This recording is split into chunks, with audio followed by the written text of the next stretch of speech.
अच्छा, अंकुर के यहाँ पर मेरे पास दो सवाल आए हैं। पहला कि जब भगवान होते नहीं तो उनकी कहानियाँ क्यों सुनाता है, कैसे सुनाता है। और दूसरा, पूरी दुनिया क्या सिर्फ तेरे भगवान के भरोसे चलती है। तो पहले दूसरे का जवाब दे देता हूँ। हाँ, पूरी दुनिया मेरे भगवान के भरोसे चलती है।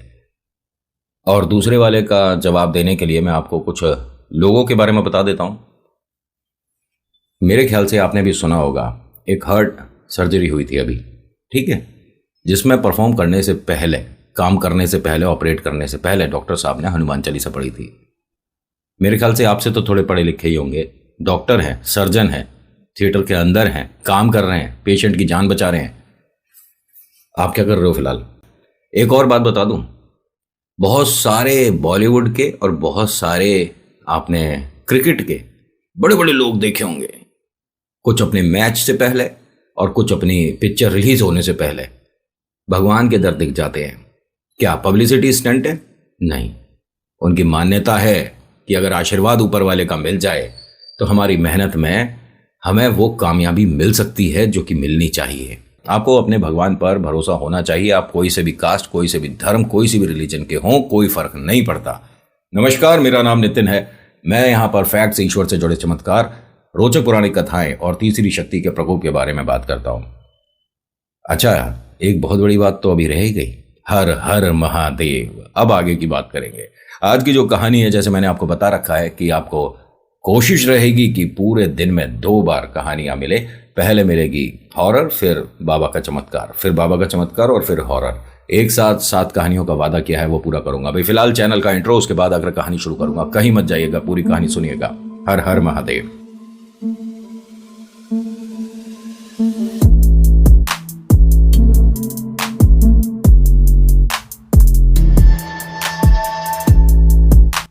आज की कहानी अनु की है, गाजियाबाद से है।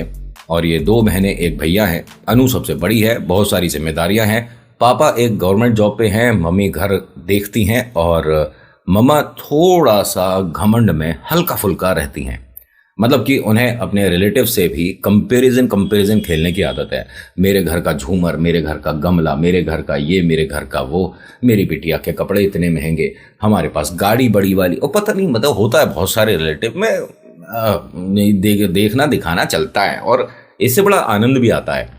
मतलब आप किसी ऐसे घर के जाओ, आपका रिश्तेदार कुछ ऐसा बताए कि जैसे ही आप घर में आए, आपने पानी का गिलास उठाया, ये गिलास हमने 500 रुपए का खरीदा है जिसमें तुम पानी पी रहे हो। अब पानी पिए कि उसे वापस से ड्रेसिंग टेबल पर रख दें, क्या करें? है ना, सोचना पड़ जाता है कभी कभी। लेकिन इनका व्यवहार ऐसा ही है। अनु जो है, ये लड़की ना, मतलब सभ्य है, प्यारी है। मतलब इसको जो इसके पापा मम्मी ने बोल दिया वो फॉलो कर दिया। इसका बहुत पहले से एक सपना था कि मुझे फोटोग्राफी करनी है, ठीक है, बहुत पहले से सपना था। और ये तब की बात है जब मोबाइल फोन्स में इतने बेहतरीन कैमरे नहीं आए थे। यानी फोटोग्राफी करनी है तो आपको वो जो रील वाला कैमरा आता है वो इस्तेमाल करना ही पड़ेगा। अनु के मम्मी पापा ने ना शुरू से ही अनु और बाकी बच्चों में, दोनों में थोड़ा सा फर्क भी रखा है। अनु एक गर्ल्स कॉलेज में जाती है और स्कूल भी गर्ल्स वाला ही था इसका।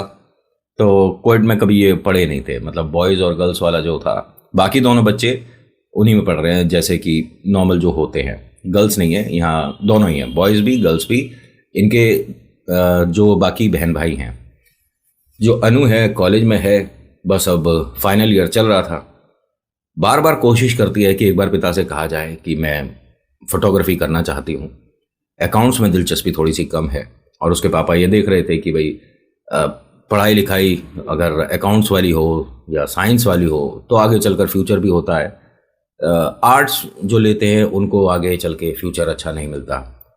मैं आपको ऐसे ऐसे लोग दिखा दूंगा जिन्होंने आर्ट साइड लिया है और आज की डेट में वो बड़ी बड़ी कंपनियों के मालिक हैं। तो ये पढ़ाई कभी डिसाइड नहीं कर पाती है कि आगे हमारा भविष्य जो है, जिससे हम पैसे कमाने वाले हैं, वो क्या पढ़ाई रिलेटेड होगा या कुछ और ही होगा। बहुत से लोग हैं एमसीए करते हैं लेकिन मार्केटिंग का जॉब कर रहे हैं। बहुत से लोग हैं जिन्होंने एलएलबी किया है लेकिन वो सेल्स में है। तो डिपेंड करता है।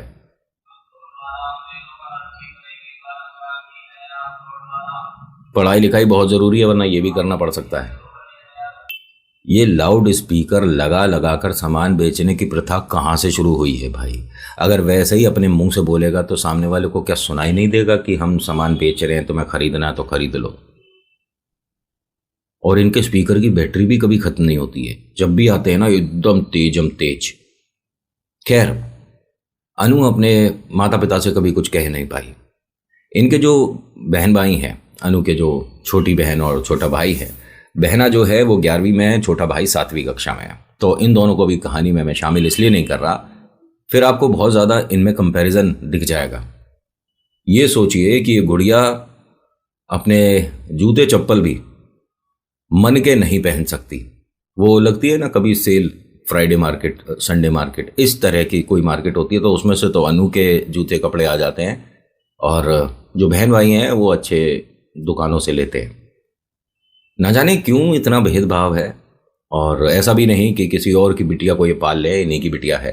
शुरू से ही पता नहीं कैसे, मेरे ख्याल से एक कारण ये रहा होगा जो गुड़िया आपने मुझे बताया कि मैं दिखने में सुंदर नहीं थी भैया। अच्छा, ऐसा भी होता है, दिखने में सुंदर होना भी जरूरी है मान सम्मान और प्यार पाने के लिए, और वो भी घर में, वो भी मम्मी पापा से। ये बड़ी बात आज पता चली है मुझे। अगर ऐसा होता है तो भैया प्रणाम है ऐसे माता पिता को जो अपने बच्चों को इसलिए प्यार कम या ज़्यादा करते हैं कि ये सुंदर है, ये सुंदर नहीं है।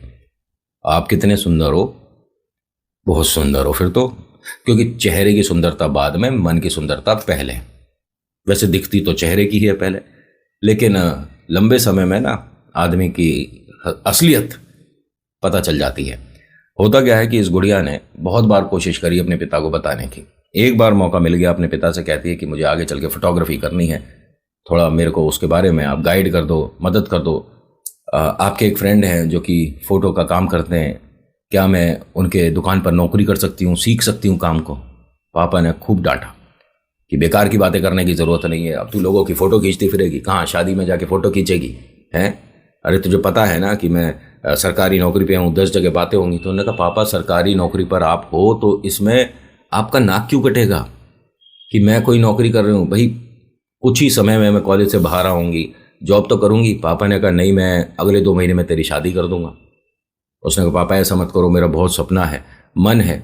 उसने कहा मेरे घर में नौकरी नहीं करेगी लड़की, ठीक है, मेरी कोई भी बिटिया नौकरी नहीं करेगी, समाज में मेरा नाम खराब होगा। और इन्होंने वास्तव में, आपको बड़ा अजीब लगेगा ये सुनकर, कॉलेज से बिटिया घर में आई, 1 महीने ही बैठी थी, इन्होंने शादी कर दी। खैर, शादी से पहले जो चमत्कार हुआ महादेव का वो अब सुनो। शादी से तकरीबन 20 दिन रह गए थे। इसने 3 सोमवार, किसी ने कहीं से पता नहीं कैसे अखबार में पढ़ लिया, टीवी में देख लिया, बताया था कि 3 सोमवार आप महादेव पर अगर जल अर्पण करते हो, 11 नहीं बोल रहा मैं, 3 सोमवार बोल रहा हूं, अगर 3 सोमवार आप महादेव पर जल अर्पण करते हैं तो आपकी मन की जो भी इच्छा है वो पूरी हो जाएगी। आपको बस बाबा से अरदास सही लगानी है, ठीक है। और जब भी आप नंदी के, मतलब कहते हैं ना कि हम नंदी के कान में अगर कुछ कहते हैं तो बाबा सुनते हैं, उसका तरीका होता है आप बाबा पर से नज़र मत हटाना। जब आप, मैं ये बता रहा हूँ, शायद लोगों को पता है नहीं पता, बहुत से लोग जब शिवलिंग पर जल अर्पण करके बाहर आते हैं या दूध वगैरह जो भी, तो आते हैं नंदी के कान में कहते हैं और फिर चले जाते हैं। नंदी को जब आप कह रहे हो तो बाबा पर नज़र रखो, ठीक है, और फिर बताना मुझे कि जो हम कह रहे थे कि क्या अब जल्दी सुन लिया। थोड़े बहुत तरीके हैं जो मैंने महसूस करा वो आपके साथ शेयर करता हूँ। ये नहीं कहता कि मैं सीना ठोक कर कहता हूँ कि ये 100% बात सच है, जो मुझे लगता है मैं शेयर कर देता हूँ। शादी से 25 या 26 दिन पहले ही इसने 3 सोमवार पकड़ लिए और बाबा से अरदास लगा दी। बाबा ने इतनी जोरदार तरीके से सुनी कि पिता की भी बात रह गई और गुड़िया के भी मन की हो गई। अनु से घर वालों ने ये पूछा ही नहीं कि आपको लड़का पसंद है, फोटो वगैरह दिखाई थी, उससे पूछा ही नहीं, बस ये बता दिया था कि इनसे शादी हो रही है। लड़का देखने में बड़ा प्यारा सा था, सभ्य था, और सिर्फ इस वजह से हो रही थी कि उसके पापा भी उसी दफ्तर में काम करते थे जिसमें अनु के पापा काम करते हैं। ठीक है, मेरा बेटा शादी लायक है, मेरी बिटिया शादी लायक है, चलो शादी कर देते हैं। दोनों का आपसी मतभेद, आपसी अंडरस्टैंडिंग, आपसी बातों के उठ बैठ कुछ भी नहीं, अरे डिस्कस ही नहीं हुआ। लड़के के साथ न जाने शायद इसलिए हुआ हो कि भाई वो 6 साल बड़ा है उम्र में उम्र जा रही है, ब्याह करना है, तो मेरे ख्याल से मुझे ऐसा लगा। लेकिन भाई साहब ये जो हुआ सो बहुत बढ़िया हुआ, क्योंकि जब बाबा ने एक आपके आसपास कहता हूं ना कि चक्र बना दिया, तो बुरा करने वाले तो उस चक्र को भेद नहीं पाएंगे, और अच्छा करने वाले आपके लिए जो अच्छे लोग हैं वो आपके संपर्क में आते रहेंगे। अभी फेरे से पहले न जाने यहाँ पर क्या हुआ, कुछ वाद विवाद सा हो गया, तो सब लोग इधर उधर थे, डिस्कस कर रहे थे, किसी का कोई सामान खो गया था। तो अनु ने इनकी तरफ देखा, अपने होने वाले पति की तरफ, लेकिन उस वक्त उसकी आंखों में आंसू थे, वो एकदम चिंतित हो गया। इनके जो पतिदेव हैं, इनका नाम सौरभ है। सौरभ ने अनु से धीरे से पूछा, क्या हुआ, तुम ठीक हो? हाँ हाँ, मैं ठीक हूँ। अच्छा, तुमने बताया नहीं। मैं अच्छा तो लगा। अब सोचिए कि किस वक्त पूछ रहे हैं ये भाई साहब, जब शादी हो रही है, फेरे होने वाले हैं, उस वक्त बैठे पूछ रहे हैं कि मैं ठीक तो लग रहा। मना कर देगी तो क्या उठ के चले जाओगे? नहीं होगा ना। उसने कहा हाँ हाँ, आप बड़े अच्छे हैं, प्यारे हैं। इन्होंने देखा कि अनु ने अपने हाथ के नीचे एक छोटा सा रुद्राक्ष रखा हुआ है। इसे वहां पंडित जी ने बताया था कि जब भी कोई अच्छा समय हो, आसपास हो, तो रुद्राक्ष को छू कर अगर आप काम करते हैं तो बड़ा बेहतरीन होता है। इसने देख लिया और फिर अनु से कहता है कि आपने रुद्राक्ष को पकड़ रखा है, सब कुछ ठीक है, मन में कोई बात है? तो उसने कहा नहीं, बस बाबा का आशीर्वाद है। तो उसने कहा जब भोले बाबा का आशीर्वाद है तो आंखों में आंसू क्यों? तो इसने उनकी तरफ देखा और कहते हैं कि अच्छा, आप बाबा को मानते जानते हैं? कह रहे मैं तो चलता ही उन्हीं के नाम पर हूं, और भोले ने जो जिसके लिए समय तय कर दिया वो अच्छा ही होता है। आप निश्चिंत रहो, आपको कोई परेशानी नहीं होगी। इसे बड़ा कॉन्फिडेंस सा मिल रहा है यहाँ पर इनके साथ बात करते हुए, और ये बात करते करते उससे खुलना शुरू हो गई। इसने यहाँ पर अभी पता नहीं क्या ढूंढ रहे थे, अच्छा है किसी का पता नहीं क्या खो गया था, मिठाई का डिब्बा खो गया, या मौसा जी का पर्स खो गया, बुआ जी की चेन पाजेब खो गई। अरे जो भी खोया बढ़िया खोया। मुझे तो लगता है कि नंदी ने गायब कर दिया होगा। होता क्या है कि इसने दोनों ने डिस्कशन जब शुरू करा तो अनु के मतलब मन की बात सामने आ गई कि मेरा मन तो ये था कि अभी मैं शादी ना करूं 1-1.5 साल, और मैं फोटोग्राफी करना चाहती थी। उसने कहा बहुत अच्छी बात है, दोनों मिलकर स्टूडियो खोलते हैं ना। इसे ये बात मजाक लग रही थी, क्या मतलब मैं समझी नहीं। इन्होंने कहा कि फोटोग्राफी का मैंने कुछ समय पहले कोर्स किया था, लेकिन इंटरेस्ट से बाहर चला गया था, फिर मैंने जॉब करनी शुरू करी। लेकिन हाँ, फोटोग्राफी में आगे समय पैसा आ सकता है। इसने कहा आप मजाक कर रहे हो?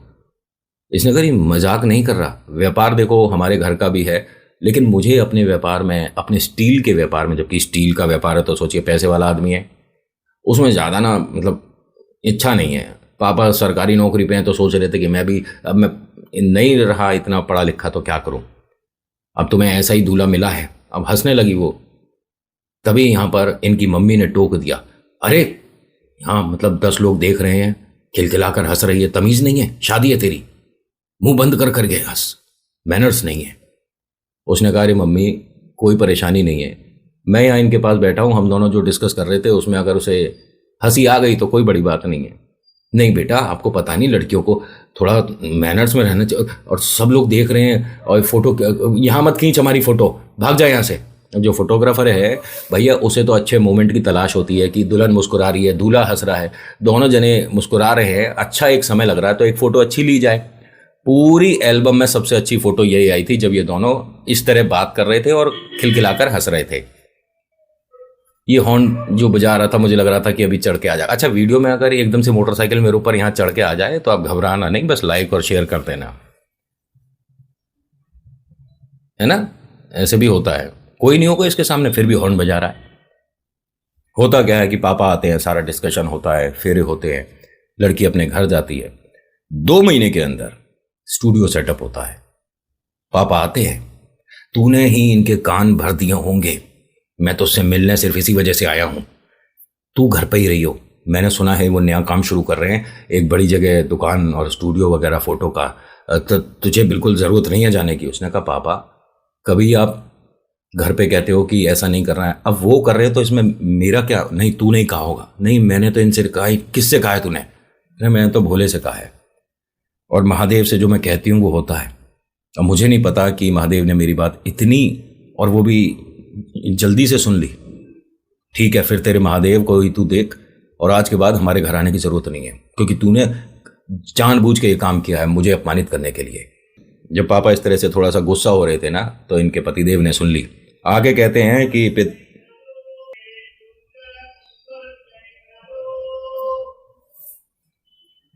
आप में से किसी को गैस चूल्हा ठीक कराना है, प्लीज़ मैसेज करिएगा, मुझे व्हाट्सएप करिए, मैं इन्हें भेजता हूँ आपके घर। बहुत मेहनत से ठीक कर देते हैं ये, आपके गैस का हवाई जहाज बना देंगे। होता क्या है, जब इनके पिता ने इस तरह से गुस्से में डांटना शुरू करा, अनु के हस्बैंड ने सुन लिया और कहा कि पापा ये मेरी ही चॉइस है, और रही बात मान सम्मान अपमान, अब होगा तो मेरा होगा ना, अब तो मेरे घर आ गई। कहा जाता है ना कि जब पति के घर आ जाती है तो उसका मान सम्मान सब पति का होता है। पिता ने, माँ ने तो अपनी जिम्मेदारी निभा दी, और मुझे काफ़ी कुछ पता चला कि आपने जिम्मेदारियां कैसे निभाई है। ये मेरी सबसे अच्छी दोस्त है, सिर्फ मेरी पत्नी नहीं है, और मैं अपने दोस्त के लिए ख़राब शब्द नहीं सुनूंगा। हाथ जोड़ के विनती है, जैसा आपने कहा कि आज के बाद हमारे घर आने की ज़रूरत नहीं है, तो आप अगर इस मन से आते हैं तो आप भी मत आइएगा।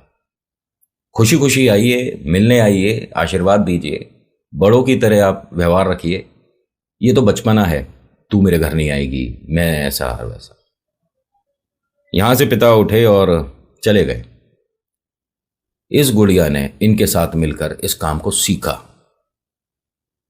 स्टूडियो अच्छे से सेटअप हुआ, और यहां इन्होंने अभी अपने साथ कुछ लोग नए नहीं जोड़े थे।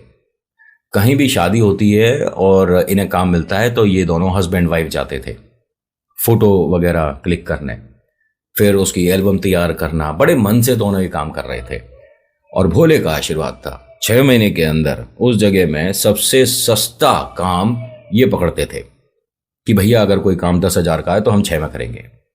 और इन्होंने धीरे धीरे धीरे मार्केट में वो अपनी साख बना ली कि आज की डेट में हिंदुस्तान में इनकी 130 ब्रांचेस हैं। सोचिए, पूरे हिंदुस्तान में 130 ब्रांचेस हैं, और अब ये प्री वेडिंग, आफ्टर वेडिंग, ये वाली वेडिंग, वो वाली वेडिंग, पानी की फोटो, पेड़ के पीछे, ये जो चलती हैं आजकल, ये सब करते हैं। और आज की डेट में इनकी टीम में अगर मैं आपको लोग बताऊं तो इन्होंने लिख के दिए थे मुझे 3800 लोग काम करते हैं इनके यहाँ, जिसमें से बहुत सारे ऐसे भी हैं जो कि कॉलेज स्टूडेंट हैं कि हमारे पास काम आया, हम चले गए, एक दिन का हमने काम किया, उसके पैसे मिल गए। इनको तो मैंने गिना ही नहीं। 3800 लोग तो इनके यहाँ जो परमानेंट लोग हैं वो हैं। कैमरे, मतलब भैया मैं बता ही नहीं सकता कि कितने कितने वाले अब कैमरा है। और हाँ, ये जो बड़े बड़े सेलिब्रिटी हैं ना, बहुत बड़े बड़े, जिनकी शादियां भयंकर भयंकर हम देखते हैं, 5 लाख का ये और 2 लाख का ये, उनमें भी ये मिल जाते हैं। तो आप समझ गए होंगे कि किन की कहानी सुना रहा हूं। लड़की का इतना छोटा सा सपना था, महादेव पर विश्वास करा, उस सपने को महादेव ने जब पूरा करा तो वो पूरे समाज में सबको पता पड़ गया कि काम इसे कहते हैं। खैर, आज की कहानी में इतना ही। अगर विश्वास हो तो आप प्लीज लाइक करिएगा, शेयर करिए, कमेंट में लिखिएगा जय भोलेनाथ, आपका नाम आपकी जगह, और कुछ कहना चाहते हैं तो प्लीज फीडबैक दीजिएगा। सजेशंस मेरे को हमेशा से जरूरी रहती है, फीडबैक से ही मैं सीखता हूं, वरना मेरे को तो कुछ आता है नहीं। So thank you so much for watching. मेरा नाम नितिन है, मुलाकात करूंगा आपसे एक अगली वीडियो में। हर हर महादेव, जय भोलेनाथ, धन्यवाद।